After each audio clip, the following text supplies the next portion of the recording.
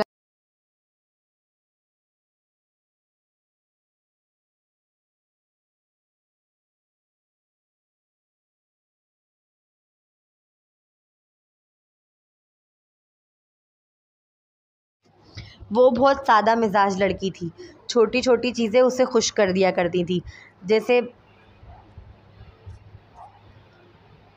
جیسے بارش، ٹھیلے کے پکوڑے سموسے، یونی کی کینٹین کی گرما گرم چائے اور گجرے۔ اسے یاد ہے آخری بار جب وہ ساتھ فلم دیکھنے گئے تھے تو اس نے ایسے ہی سگنل پر گاڑی روکی تھی اور ایسے ہی ایک بچہ گجرے بیچنے آ گیا تھا۔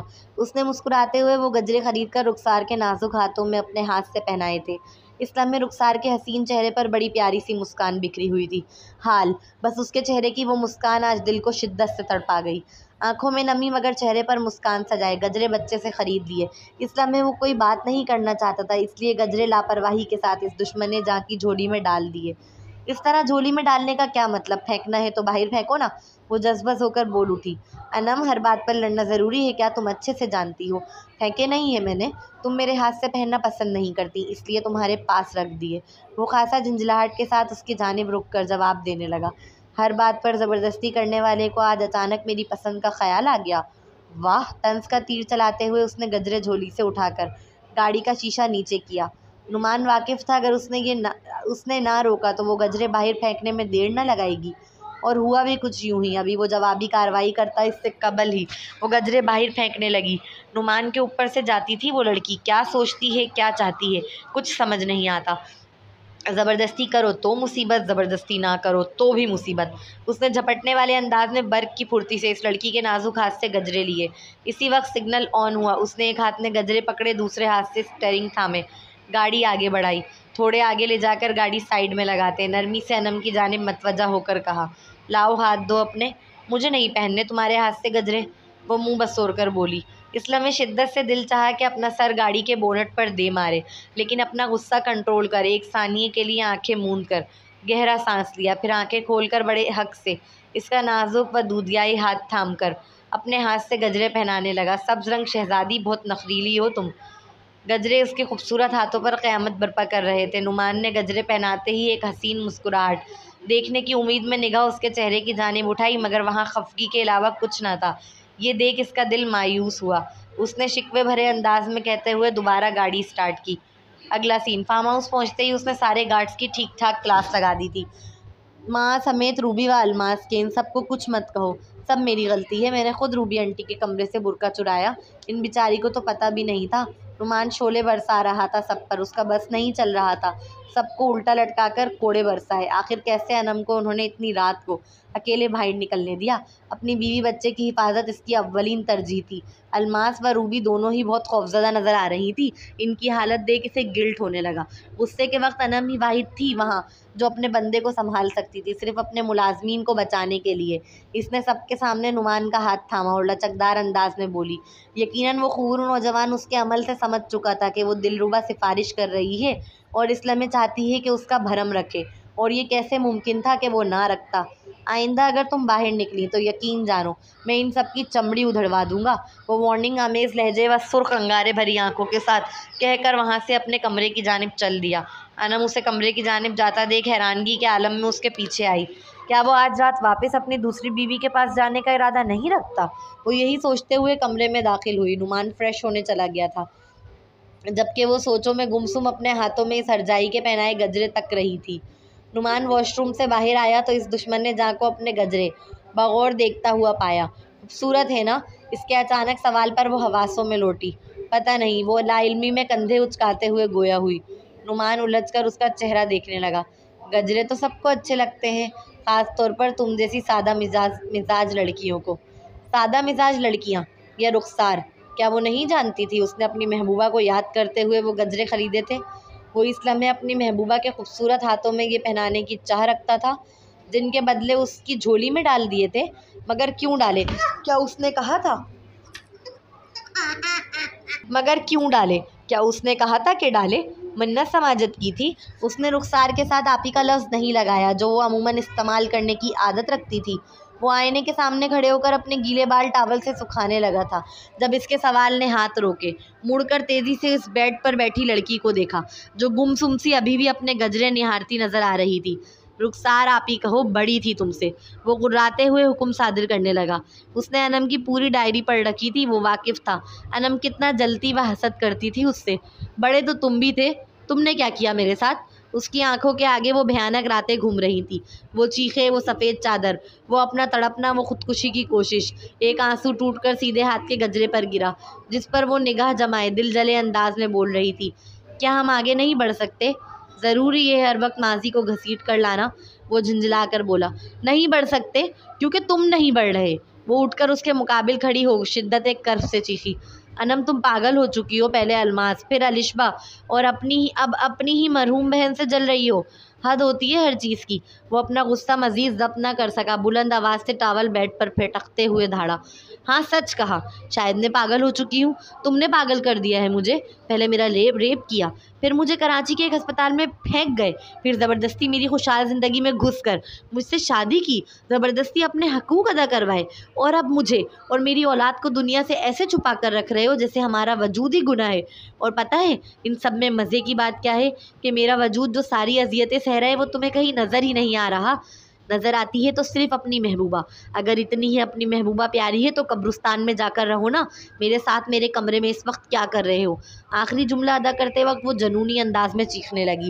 اگر کوئی آپ میں آپ کی جگہ کسی اور کو تلاش کرے تو یہ اذیت کا باعث ہے، اور یہ اذیت مزید بڑھ جاتی ہے جب تلاشنے والا کوئی اور نہیں، آپ کا اپنا شوہر ہو، گویا کہ تم ہو کے بھی نہیں، کہیں نہیں، وہ نہ ہو کر بھی سب جگہ ہے۔ ریلیکس، طبیعت خراب ہو جائے گی تمہاری۔ وہ فوراً ہی قریب آ کر اس کے چہرے پر دونوں ہاتھوں سے پیالہ بنا کر نرمی سے گویا ہوا۔ اسے اندازہ نہیں تھا کہ وہ لڑکی جانتی ہے کہ وہ اس میں اپنی لاحاصل تمنا، اپنی خواہشات کا محور، اپنی محبوبہ کو تلاش کرتا ہے۔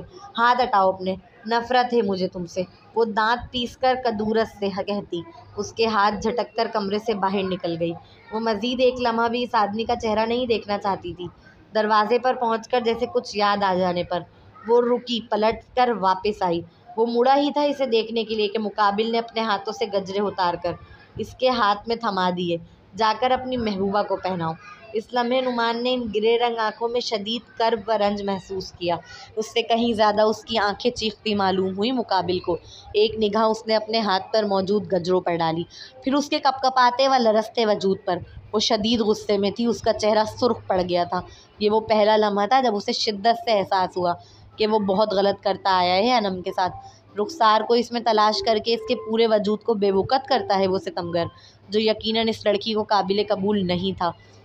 نہ ہی کسی کو ہو سکتا ہے۔